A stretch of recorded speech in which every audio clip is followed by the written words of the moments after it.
Chicago's starting lineup. Boozer at the 4, Noah at the 5. Nate Robinson is out there with Bellinelli. And it's Butler in at the small forward position. And for the Hawks, Josh Smith and Al Horford, the big men.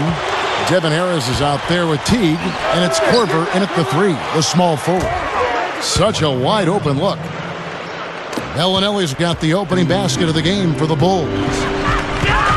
You know, Atlanta's an interesting sports town, guys. It's kind of a transient town. A lot of people who have moved, you know, maybe from New York or Chicago. So you don't have the passionate fan base down there that you might expect. And that's hurt them, I think, over the years. They haven't had the same gate receipts as some of the other big market teams. And that's been tougher to deal with. You know, Kevin, they were a step late on their defensive rotation, and that helped them get right to the rim. Here's Smith. And that one's good. He's a guy that'll take it right into the teeth of the defense. A lot of his points come from inside of 5 feet. And it's not just the Hawks, but with all Atlanta teams, Falcons and Braves, they have a hard time selling games out there when it isn't, Clark, a playoff situation. And it's really unfortunate, Kevin, for the Hawks, as they've become one of the tougher and more consistent teams in the East over the last half decade or so. I mean, they played some really good basketball down in Atlanta. You would think the fans would appreciate that. Here's Teague after Carlos Boozer's score. Teague kicks to Horford. Just 4 to shoot. Cannot hit. Last outing for the Bulls, it was a loss to the Heat. Guys, given their performance in that game, which was less than pretty, by the way, I had a hard time believing it wound up as close as it did. Likewise, I feel the same way, Steve. I mean, when it was coming down the stretch, I was thinking, how in the heck are they still in this game? You got to be kidding me. You got the sense that it was never going to be their night. You know, Josh Smith, guys, playing in his hometown of Atlanta, but what's interesting is that there have been rumors over the last few seasons that he wouldn't mind playing elsewhere. And I think sometimes... Oh, man, what a play. Rock that rim. Gotta love that enthusiasm, folks. Not only, Clark, did he rock the rim, he decided to hang around a bit for that one, too. I love it. What a finish. That was just gorgeous. And that replay is sponsored by Sprite, giving us a great look at that one. Now, there's something for the top 10 highlight reel right there. A layup can be just as sweet and as pretty as a dunk sometimes. Harris outside. Kicks to Horford. Gives him the lead pass. Missed inside.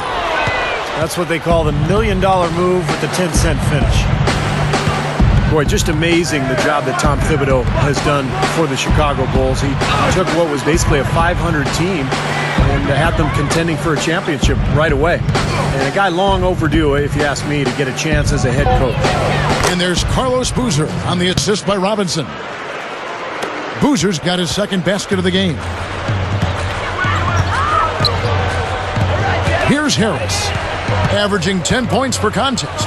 Smith dishes to Harris. Hawks passing it around. Teague kicks to Smith. He feeds it to Harris. Dishes to Horford. Stolen by Noah. Out of bounds, Atlanta takes possession. Now, a severe lack of awareness on his part. He had no idea he was near the out-of-bounds line. The Hawks trail by 6. And Coach Thibodeau, one of the foremost defensive minds, Steve, in the NBA. And boy, is he involved. You know, we've done games where you can hear him yelling on the sideline, patrolling the sideline, barking out those defensive instructions. And the players for the Bulls are like sponges. They absorb everything he says. Yeah, he's so intense. And the thing that he always talks about is communicating defensively, which is such a big part of it. You know, talking on screens and letting your teammates know what's going on. And he really is the first guy yelling on the sidelines, and his players pick up on that. Horford gets the bucket. And did you see the pick there? Got him wide open all the way to the rim. With 1 on the clock. Offense, the order of the day as the first quarter comes to a close. It's the Bulls up 4. And the second. Allow me to reintroduce myself. My name is... Now the second quarter getting ready to start up. Looking at what we've seen from the Bulls, what do you guys think? And they've done a nice job here offensively to establish a rhythm and a pace to this game. And I like that they're finding ways to score. Playing well here, Steve. The Hawks trail by 4. On the court right now, second quarter for the Bulls. Boozer and Noah clog up the middle. Bellinelli is out there with Nate Robinson. And it's Butler in at the 3 slot. Something has to change, guys. That's 10 straight points coming in the paint against this team. Well, they got to collapse in there, and everybody's got to be conscious of it. It's a team effort in protecting the paint. Control the ball, and then everybody's got to get in there and keep the defense locked down. Now here is Harris.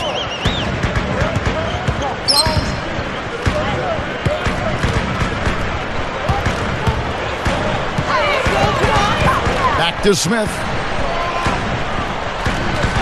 And the pass to Stevenson. Shot clock at 6.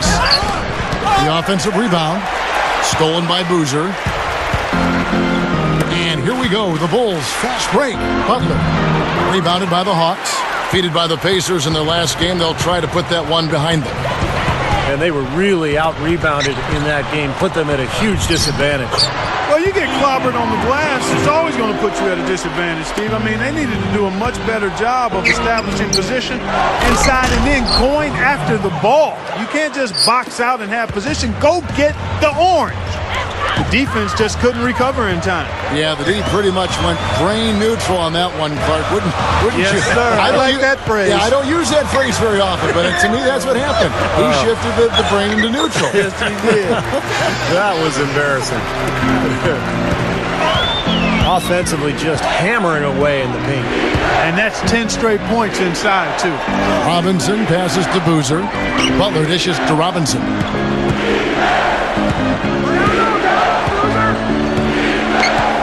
Fader on the way. And yes, sir, that one drops. Robinson's got 5 now. He's going to take that shot every time if he has that much room to get it off. And now the first timeout called here for the Hawks. Last time they faced off, it was right here at home where they couldn't get it done. Yeah, their offense struggled for almost that entire game. You know, whenever they did start to put together something during a decent stretch, it just seemed to end just as quickly as it began. Yeah, but even so, there weren't many of those decent stretches. I mean, talk about being in a rut. Kyle Korver, he's checked in for the Hawks. Teague comes in for Devin Harris. Korver, no luck. The Bulls leading by 5. Boozer kicks to Robinson. Right up. Horford with the block. Well, you don't get to make it to the NBA if you're Nate Robinson's size unless you're tough. And that's what Robinson is. I mean, he's a guy who is fearless on the court. He'll take big shots. He'll attack the rim. And as short as he is, he's got an extremely strong body, so he's able to absorb contact and still finish. As thick as he is tall, and that makes him really tough to deal with because of that low center of gravity. He's a power plug, a fire hydrant type guy. Cock diesel is what we call him. Johnson, the pass to Teague. Back to Johnson. Johnson right side. Outside Teague. Stevenson. Over Bellinelli. Rebound by the Bulls. Robinson's got his 3rd rebound on the night. Over Stevenson. Robinson missing again. You gotta like the defense not quitting on the play and getting a hand in the face. Sure do. With a tough defender breathing down your neck, that makes it not an easy shot. That's good from Horford on the assist by Teague. Teague's got 3 assists in the game. Well, and you can't let them get deep position. Yeah, you got to do your work early here, Steve, and you got to be physical with it. Robinson, that's good. Well, after a slow first quarter, he's starting to pick it up a bit here. And Robinson comes to help. He kicks it to Stevenson. And out of bounds as the Bulls gain possession. That is not a difficult pass. You'd think they could keep it in bounds. So for the Hawks, Smith comes in for Ivan Johnson. Devin Harris subbed in for Deshaun Stevenson. Butler dishes to Robinson. Look out. Watch out now. Don't do that to him. That was fantastic. Wow. And Clark, the degree of difficulty. Major. That was amazing. He's gone 2 for 2 at the line so far. Well, he's been an 80% free throw shooter on the season. I mean, he shot the ball with confidence from the stripe. And, guys, I think that's a tribute to his work ethic. I mean, it's not by accident that he's enjoying the success he is at the free throw line. And that one falls for Robinson. The Hawks trail by 10. And a 2-for-1 opportunity. Yeah, they've got to hurry. Step on the gas here. 7-second difference, shot and game clock. Pulls up on the wing. Korver, no luck.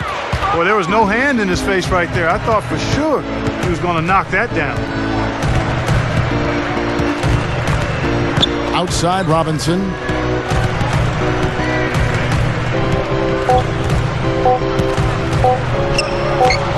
Gets it to go.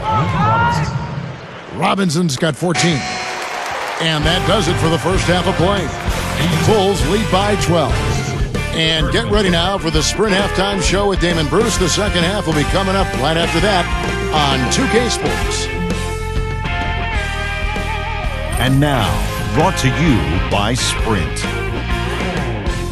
Thursday night means basketball on 2K Sports. Thanks so much for joining us for the Halftime Report. A tremendous start for the Bulls. And offensively, just filling it up, making the pass to the open man, generating opportunities. They are piling up points in a hurry.